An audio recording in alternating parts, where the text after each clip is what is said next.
ശ്രീകൃഷ്ണ ജ്യോതിഷാലയത്തിൽ ഏവർക്കും സ്വാഗതം.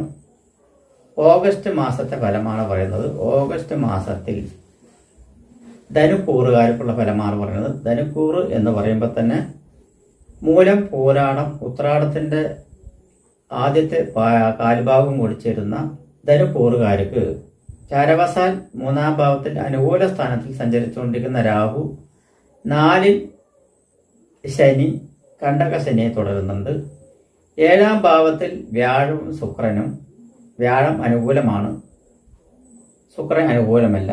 പക്ഷേ ശുക്രൻ ഏകദേശം മാസത്തിന്റെ ഏകദേശം 10-ാം തീയതി 15-ാം തീയതി ആകുമ്പോഴേക്ക് അനുകൂലപരമായിട്ട് വരും. അതുപോലെ തന്നെ 8-ാം ഭാവത്തിൽ സൂര്യനും ബുധനാണ്. ബുധൻ അനുകൂലപരമാണ്, സൂര്യൻ അനുകൂലത്തിലല്ല. 9-ാം ഭാവത്തിൽ കേതുവാണ് നിൽക്കുന്നത്, അത് അനുകൂലമല്ല. 10-ാം ഭാവത്തിൽ ചൊവ്വയാണ്. ഗുണദോഷ മിശ്രം എന്ന് പറയാം, എന്നിരുന്നാലും അനുകൂലമല്ല. ബാക്കിയുള്ള ഭാഗങ്ങളെല്ലാം ക്ലിയർ. അങ്ങനെ ചിന്തിക്കുന്ന സമയത്ത് ഇവർക്ക് ഗുണദോഷ മിശ്രത്തിൽ ഗുണാധിക്യത്തിന്റെ ഒരു ചുവട് വെക്കുകയാണെങ്കിലും ചാരവസാൽ സഞ്ചരിച്ചുകൊണ്ടിരിക്കുന്ന സൂര്യൻ ചില ഗവൺമെന്റ് ദോഷത്തെയും ഗവൺമെന്റ് സംഭവപരമായിട്ടുള്ള ചില ദോഷങ്ങളിലെയും ചൂണ്ടിക്കാണിക്കുന്നുണ്ട്. സൂര്യൻ ഗവൺമെന്റ് കാരകനായ കാരണം കൊണ്ട് അഷ്ടമരാശി സഞ്ചരിക്കുന്ന കാലം അത്ര ശുഭകരമല്ല എന്ന് തന്നെ പറയാം. ആ സമയങ്ങളിൽ നമ്മൾ കുറച്ച് ദോഷഫലങ്ങളെല്ലാം വരുവാനുള്ള സാധ്യതകളുണ്ട്. പ്രത്യേകിച്ച് കണ്ടകശനി 4-ൽ നടക്കുന്ന കാരണം കൊണ്ട് ചില ശാരീരികപരമായിട്ടുള്ള ബുദ്ധിമുട്ടുകൾ വരുവാനുള്ള സാധ്യതയുണ്ട്. പൊതുവെ മഴക്കാലമാണ്. ജലദോഷ സംബന്ധമായിട്ടും കഫക്കെട്ട് സംബന്ധമായിട്ടും അണുക്കൾ സംബന്ധമായിട്ടും വൈറസ് സംബന്ധമായിട്ടുള്ള രോഗങ്ങളെല്ലാം പിടിവരുവാനുള്ള സാധ്യതയുണ്ട്. ദൈവാനുഗ്രഹം ഉള്ളത് കാരണം പേടിക്കേണ്ട ആവശ്യമില്ല. കാരണം 7-ാം ഭാവത്തിൽ വ്യാഴം നേർക്ക് നേർ നിന്നുകൊണ്ട് രാശിയെ വീക്ഷിക്കുന്നുണ്ട്. അത് കാരണം കുഴപ്പമില്ല എന്നാണ് പറയാം. എന്നിരുന്നാലും ശിവക്ഷേത്രത്തിൽ ധാര വിളക്ക് മാല എന്നായിക്കോട്ടെ, അതുപോലെ എണ്ണ വിളക്ക് എറിയുമ്പോൾ എണ്ണ ശിവലിംഗത്തിന്റെ പിന്നിൽ കത്തുന്ന വിളക്കാണ് ഉദ്ദേശിക്കുന്നത്. അതുപോലെ തന്നെ നെയ്വിളക്ക് സമർപ്പിക്കുന്നത് ഉചിതപരമാണ്.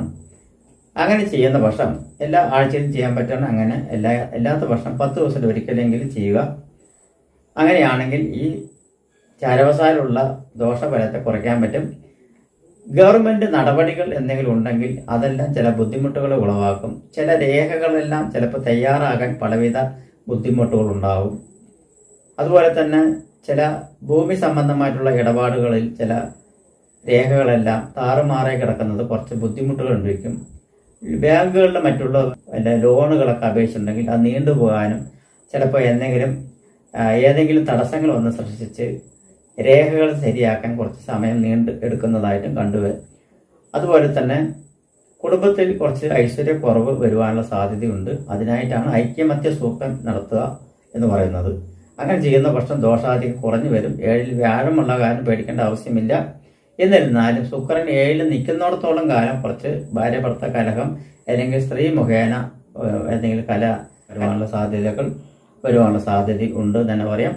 കർമ്മസ്ഥാനം പൊതുവെ ഗുണകരമായിട്ടാണ് കാണുന്നത്. കർമ്മസ്ഥാനത്ത് ദോഷമില്ല.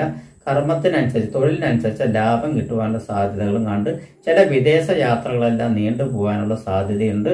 അതിൻ്റെതായിട്ടുള്ള ഗവൺമെന്റ് കാര്യത്തിനെല്ലാം തടസ്സങ്ങൾ ഉണ്ടാവും എന്നാണ് പറയുന്നത്. അതിനാണ് നേരത്തെ പറഞ്ഞ ധാര വിളക്ക് മാല എന്നിവയെല്ലാം നടത്താൻ പറഞ്ഞിരിക്കുന്നത്. അതെല്ലാം നടത്തുന്ന പക്ഷം നിങ്ങൾക്ക് ദോഷാധിക്യം കുറഞ്ഞു വരും എന്നുള്ള പറയുന്നത്. ദോഷത്തെ ദോഷമായിട്ട് തന്നെ കാണണം. അത് കാരണമാണ് പറയുന്നത്. ഗുണത്തെ ഗുണപരമായിട്ട് തന്നെ കാണണം. അപ്പോൾ ദോഷവും ഗുണവും ചേർന്ന് വരുന്ന ഒരു മാസമായിട്ടാണ് ആഗസ്റ്റ് മാസത്തിൽ കാണുന്നത്. ഗുണാനുഭവങ്ങൾ എന്ന് വെച്ചുകൊണ്ട് വിവാഹം നല്ല സമൃദ്ധിയായിട്ടുള്ള സംഭവങ്ങളെല്ലാം ഉണ്ടാവും. അതുപോലെ തന്നെ ധനങ്ങൾ വന്നു ചേരുവാനുള്ള സാധ്യതകളുണ്ട്. പണത്തിനൊരു ബുദ്ധിമുട്ട് വരാനുള്ള സാധ്യതയില്ല. കടം വാങ്ങൽ കൊടുക്കലെല്ലാം തൃപ്തികരമായിരിക്കും. കടക്കാരെ കൊണ്ട് ബുദ്ധിമുട്ടുകൾ അധികം വരുവാനുള്ള സാധ്യതയില്ല. അഥവാ വരികയാണെങ്കിൽ ജാതകത്തിൽ വളരെ കാലമാണ് നടക്കുന്നതെങ്കിൽ ജാതകത്തിൽ ദശാകാലം വളരെ ദോഷമാണെങ്കിലും അതുപോലെ തന്നെ അപഹാരകാലവും കൂടി ദോഷമാണെങ്കിൽ തീർച്ചയായും നിങ്ങൾക്ക് ഈ ദോഷങ്ങൾ കുറച്ച് കൂടുതലായിട്ട് വരുവാനുള്ള സാധ്യതയുണ്ട്. അതേസമയം ദശാകാലവും അപഹാരകാലവും ഗുണമാണെങ്കിൽ ഈ പറഞ്ഞ ദോഷങ്ങൾക്കെല്ലാം വളരെ അയവ് വരുവാനുള്ള സാധ്യതയുണ്ട്. അങ്ങനെയാണെങ്കിൽ നിങ്ങൾക്ക് ഈ ദോഷഫലങ്ങൾ അങ്ങനെ അനുഭവിക്കാൻ സാധ്യതയില്ല. പക്ഷെ എന്നിരുന്നാൽ ചില തടസ്സങ്ങൾ ഞാൻ നേരത്തെ പറഞ്ഞ ഗവൺമെന്റ് സംബന്ധമായിട്ടുള്ള തടസ്സങ്ങൾ വരുവാനായതുകൊണ്ട് ഇനി ഓരോ വിധത്തിൽ നമുക്ക് സൃഷ്ടിച്ചു കഴിഞ്ഞാൽ മെക്കാനിക്കൽ സംബന്ധമായിട്ട് വർക്ക് ചെയ്യുന്നവർക്ക്, സ്റ്റീൽ സംബന്ധമായിട്ട് ഇരുമ്പ് സംബന്ധമായിട്ടുള്ള വർക്ക് ചെയ്യുന്നവർക്ക് കുറച്ച് ബുദ്ധിമുട്ടുകൾ ഉണ്ടാവും എന്നാണ് പറയാം. അതേസമയത്ത് കമ്പ്യൂട്ടർ സംബന്ധമായിട്ട്, കമ്പ്യൂട്ടർ മേഖലയിൽ, ഇലക്ട്രോണിക് സംബന്ധമായിട്ടുള്ള മേഖലയിൽ, ഇലക്ട്രിക് മേഖലയിൽ, അതുപോലെ ഗൃഹോപകരണ മേഖലയിൽ, ഭൂമി സംബന്ധമായിട്ടുള്ള മേഖലയിൽ പ്രവർത്തിക്കുന്നത്, മണ്ണ് സംബന്ധമായിട്ടുള്ള മേഖലയിൽ പ്രവർത്തിക്കുന്നവർക്കെല്ലാം ഗുണകരമായിട്ടുള്ള സമയം തന്നെയാണ് തൊഴിൽ സംബന്ധമായിട്ട്. അതുപോലെ വിദേശ സംബന്ധമായിട്ടുള്ള തൊഴിൽ എടുക്കുന്നവർക്ക് ഗുണകരമായിട്ടുള്ള തൊഴിലാണ്. വിദേശ തൊഴിലിന് അപേക്ഷിക്കാനുള്ളതല്ല പറഞ്ഞാൽ വിദേശ ജോലി ചെയ്യുന്നവർക്കെല്ലാം ഗുണകരമായിട്ടിരിക്കുന്നു എന്ന് പറയുന്നത്. വാഹന സംബന്ധമായിട്ട് എന്നവർക്ക് അല്ലെങ്കിൽ വാഹന സംബന്ധമായിട്ടുള്ള ഉപജീവന മാർഗം നടത്തുന്നവർക്ക് കുറച്ച് ഏകദേശം 14-ാം തീയതി വരെ ഇത്തിരി ദോഷമാണ്, അതിനുശേഷം ഗുണകരമായിരിക്കും എന്നാണ് പറയുന്നത്.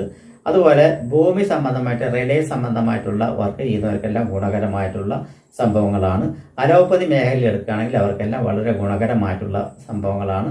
സിനിമാ മേഖലയിൽ എടുക്കുന്നവർക്കെല്ലാം ഇതിന്റെ അതായത് ഓഗസ്റ്റ് മാസം 14-ാം തീയതിക്ക് ശേഷം ഗുണകരമായിട്ടുള്ള ദിവസങ്ങൾ വരുള്ളൂ. അതുവരെ കുറച്ചൊരു തടസ്സങ്ങൾ ഉണ്ടാവും. രാഷ്ട്രീയക്കാർക്കാണെങ്കിൽ എല്ലാവരും കുറച്ചൊരു താമസം ഏർപ്പെടാനുള്ള സാധ്യതയുണ്ട്.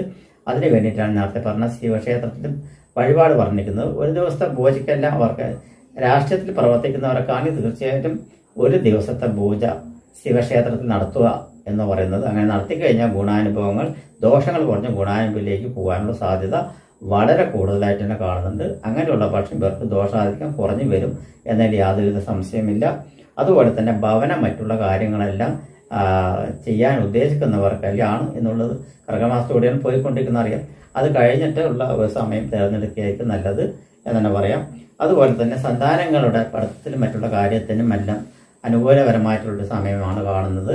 അതുപോലെ തന്നെ വിവാഹാദി മംഗളകർമ്മങ്ങളെല്ലാം ഈ മാസത്തിന്റെ അവസാനത്തോടുകൂടി നടക്കുവാനുള്ള സാധ്യതകളും അത് ശരിയാകാനുള്ള സാധ്യതകളും എല്ലാം കാണുന്നുണ്ട്. അതുപോലെ തന്നെയാണ് കണ്ടകശനി നടക്കുന്നതിന് ശാസ്താ ഭജനം, ശാസ്താവെങ്കിൽ നെയ്വിളക്ക്, നീരാഞ്ജനം എന്നിവയെല്ലാം നടത്തുന്നത് വളരെ ഉത്തമപരമായിട്ടാണ് കാണുന്നത്.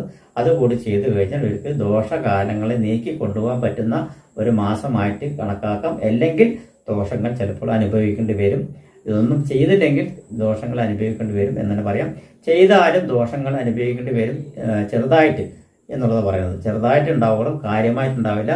ഇത്രയും ദോഷങ്ങൾ ഞങ്ങൾക്ക് ദോഷഫലമാണല്ലോ കാണുന്നത് എന്ന് ചിന്തിക്കേണ്ട. അതിനുള്ള പരിഹാരം ചെയ്തതിനുള്ള എന്തായാലും കിട്ടിയിട്ടുണ്ടാവും. പക്ഷെ അത് നമ്മൾ അറിയുന്നില്ല എന്നാണ് ഉള്ളത്. നമസ്കാരം.